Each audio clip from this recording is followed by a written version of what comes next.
Okay, in the water next is Emily swimming backstroke here. You'll see here in her streamline, the first thing I want to talk about is you'll see her head is poking out of the streamline off the bottom here, and we want to eliminate that. There's causing drag hitting there. So, Emily, what I need you to do is you'll see your arms are in this line. Sorry, and your back is in this line. You want to make sure that's one line. Pull your arms back to that line that your back is in, and that will increase your speed due to the fact that you're not trying to push through the water in multiple lines. Looking at her breakout, it's really low. You'll see she pulls that first arm.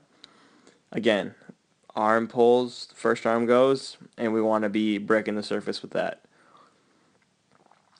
So it just takes way too long to break out.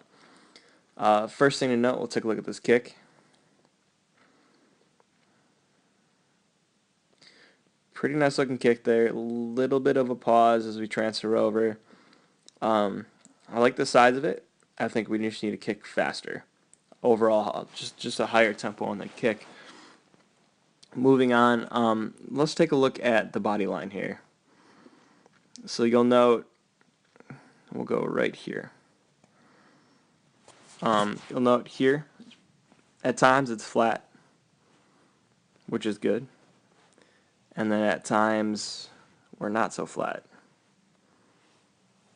So what's happening is the hips are going up and down and up and down and up and down, and that's causing a lot of disturbance in the water. One way to eliminate that is keep the head back more. So you'll see her head is barely in the water here, just the back of her head is in. I like to see her head pushed farther back into the water. It's going to increase her buoyancy just by having more of herself in the water. It's also going to cause her hips to come up higher in the surface, which will get rid of this body line and get us to having this body line, the flat body line, all the time. So what we're looking for is there's a line drawn through your spine. I want the head sitting right on that line. So just the face is out of the water.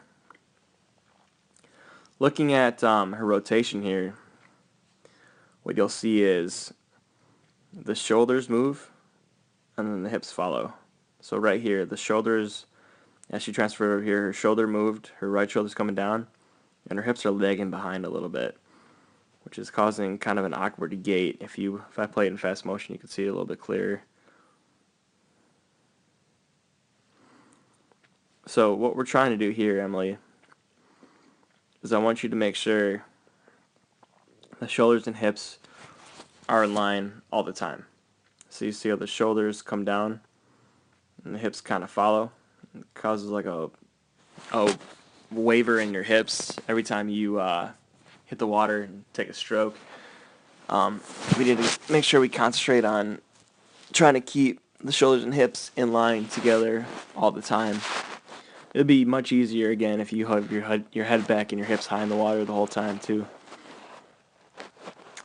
Finally, let's take a look at your pull.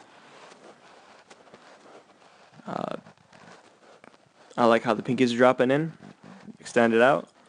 Hand is in line with your forearm. So pretty good job sweeping here. You'll see how she catches and pulls through here. But then as you watch the forearm, it speeds up past the elbow and pushes down. So instead of moving water, we go from moving water back to moving water in towards your body and down.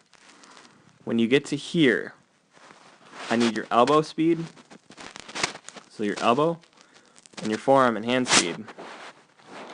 We need to make sure they're traveling at the same rate of speed all the way to your hips, and then let the hand and forearm go past the elbow at that point. Obviously your elbow can't go all the way down to your hips. It'd be ridiculous.